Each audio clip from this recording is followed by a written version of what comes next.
그 경비원 보유로금 같은 경우가 근로시간 휴게 휴일에 관한 규정을 적용하지 않는다라는 조항이 있습니다. 이런 사람들 보고 감시 단속적 근로자라고 얘기를 하거든요. 감시적 경비원 아저씨들 같은 경우, 아니 뭐 아직은 있는지 모르겠지만 경비원 같은 경우에는 근무 강도가 세진 않아요. 늘 그 자리에 앉아갖고 이렇게 쳐다보는 일이고, 어떤 상황이 발생했을 때 가서 뭐 청구를 한다든지 순찰을 놓는다든지 이런 일이 발생하고, 물론 경비를 해야 될 실제 상황이 발생됐을 때는 가드 역할도 할 수가 있을 것이고요. 그렇지만 평상시에는 근무 강도가 약하고, 두 번째는 경비하시는 분이나 아니면 택시를 예를 들면 택시 기사님들이 이 차를 가지고 나가서 대기하시는데 이렇게 잠깐 조시다가 손님 타면 벌떡 일어나고 또 가시고 그래요. 이거가 근무 시간인지 아닌지 구분되시나요? 경비원도 이제 마찬가지입니다. 그죠? 꾸고 조시기도 하고. 이번에 대법 판례가 하나 나오긴 했는데, 경비원이 이 새벽에 잠잘 시간을 근로계약서에 규정을 해놓고 있었는데, 그거를 근무니까 임금을 달라고 청구를 해서 그 경비원이 이겼습니다. 대법 판례로. 거기서 휴게 시간을 근로계약서나 책임지게 다 명기를 했음에도 불구하고 그 사람이 이겼던 이유는 새벽에 12시부터 4시까지 6시까지 잔다라고 분명히 되어 있음에도 불구하고 입주분들이 지나가다 딱 보고 저 사람 자요. 그거를 이제 경비 파견해야 됐다 얘기를 하니까 징계를 하고 막 이랬던. 그래서 휴게 시간이라 하면 완벽하게 분리가 돼 있어야 돼요. 근무와. 그래서 그 부분은 휴게 시간이 아니라 근무 시간이라고 판단을 했고요. 그래서 감단직 승인을 받았기 때문에 연장 수당까지는 아니더라도 그 근무한 시간, 근데 원래 12시부터 6시간 자는 걸로 되어 있으니까 원래는 6시간 곱하기 1.5배, 0.5배 가산해서 줘야죠. 근데 1배만 주라는 거죠. 6시간분만 주라고 판단했어요, 법원에서. 어쨌든 이렇게 근무 시간이 인지 휴게 시간인지 잘 구분이 안 되는 상태에서는 포괄임금이 가능하다 라고 해서 포괄임금이 첫 번째 가능한 예가 거기 있습니다. 그래서 원래 법원에 80년대 초반에 그 포괄임금을 판단을 할 때 근무 시간이 휴게 시간이 구분이 안 되니까 그 안에 연장근로, 휴게, 야간근로가 다 들어가 있다. 왜냐면 근로계약 하면서 24시간 맞교대 계약을 했었고 그거로 임금을 100만 원 주기로 했으니까 그 안에는 그런 야간근로 수당 여기 다 들어가 있다 라고 판단했던 게 이제 포괄임금의 시초예요.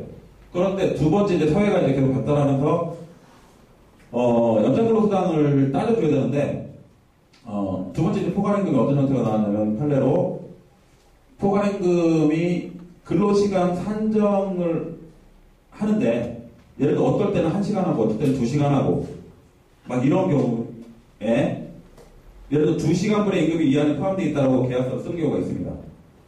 근데 그건 근로시간 산정이 가능하고 근로자에게 불이익하지 않다면이라는 절대조건이 들어가 있어요. 근데 1시간, 어쩔 때 1시간, 어쩔 때 2시간 하니까 2시간만 준다고 그러면 불이익하진 않거든요. 이익하거든요. 근데 만약에 그걸 나중에 근로시간 산정이 가능하기 때문에 따져갖고 그게 넘어가면 다시 또 줘야 돼요.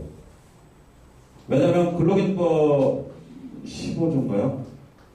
근로기준법은 당사자 간의 합의로 이 법을 정할 수 없다라고 되어 있고요. 이 법에 정하된 부분은 이 법에 따른다라고 되어 있어요. 그래서 합의보면 될 거 아니냐. 그게 안 됩니다. 그게 이제 강행 규정이죠. 그리고 이 법에 따른다고 보충적 효력을 또 인정을 했고요. 그래서 근로기준법보다 저하된 부분은 전부 다 근로기준법 다시 따라 올라오는데, 그럼 포괄임금을 예를 들어서 실제로 근로시간 산정이 가능하기 때문에 따져보니까 2.5시간을 근무했는데 2시간만 줬다면 당사자의 합의는 2시간으로 준다고 했지만 그리고 15조로 다시 돌아가 보면 당사자의 합의는 무효가 되고, 무효가 된 부분은 근로기준법에 따라서 1.5배를 다시 감안해서 0.5시간분에 대한 임금을 줘야 된다는 결론이 나옵니다. 근데 그게 지금까지 판례가 포괄임금을 계속 그 근로시간 산정이 불가능한 경우와 근로시간 산정이 가능한 부분에 있어서 계산의 편의 때문에 인정한 부분을 구분하지 않고 계속 판단을 하다가 최근에 근로시간 산정이 가능한 부분의 포괄임금은 추후 산정에서 가능하면 그 추가적인 임금을 줘야 된다고 판례를 냈어요. 아까 얘기한 대로 경비원이 대법원 판례까지 갔고, 그리고 대법원 판례도 포괄임금은 근로시간 산정이 가능할 때는 그 포괄임금이 유효하지 않다라고 한 것처럼 끝까지 가보면 그 부분에 회사에서는 그 논란에 충분히 휩싸일 수가 있고 질 수도 있고요. 여기 지금 다 관리부가 아니고 회사 쪽에서 오셔서 그렇지만, 회사는 이 취업규칙을 제가 강의하는 것도 여러분들이 듣는 이유도 뭐냐면, 송사가 딱 걸려서 이겨봤자 본전이에요. 이겨봤자 없었던 일이고, 하지만 그 기간 동안의 시간, 비용, 또 대리인 선임해야 되고, 관리팀도 많이 또 사람 바뀔 수도 있고, 하여튼 비용이 엄청 나거든요. 그걸 없애기 위해서 이제 이런 것들을 잘 만들어야 되는 거예요. 어쨌든 이 포괄임금이라는 건 그런 게 있어서, 대신 포괄임금 유효하기 위해서는 취업규칙에 그 내용이 있고, 근로자한테 불이익하지 않는 상태에서 시간 계산의 편의상 도입하는 경우에 인정된다라는 게 대법원 판례의 이루어지거든요. 그래서 취업규칙에는 포괄임금이라는 내용이 나와야 됩니다. 우리 회사는 포괄임금을 도입할 수 있다라든지, 도입했다라든지 그런 내용이 나와야 됩니다. 그래서 그리고 감단직이라고 해서 무조건 그 연장 근로 이런 것들 안 주는 게 아니라, 노동가의 승인을 받는 경우, 감단직 승인을 받은 경우에만 연장 근로와 휴일 수당을 지급 안 해도 된다는 거예요. 그런데 이 경비원 같은 경우 야간 근로 수당은 꼭 넣어줘야 되거든요. 이 감단직 같은 경우도.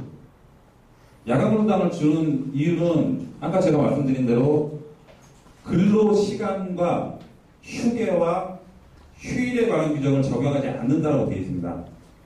그러면 근로 시간을 적용하지 않는다는 얘기가 뭐냐면 하루 8시간, 일주 40시간이나 한도가 없어져 버리는 거예요. 그거를 넘어가야지 연장이 되고 그렇게 되는데, 그 한도가 없으니까 연장 근로라는 개념이 없어지는 거예요.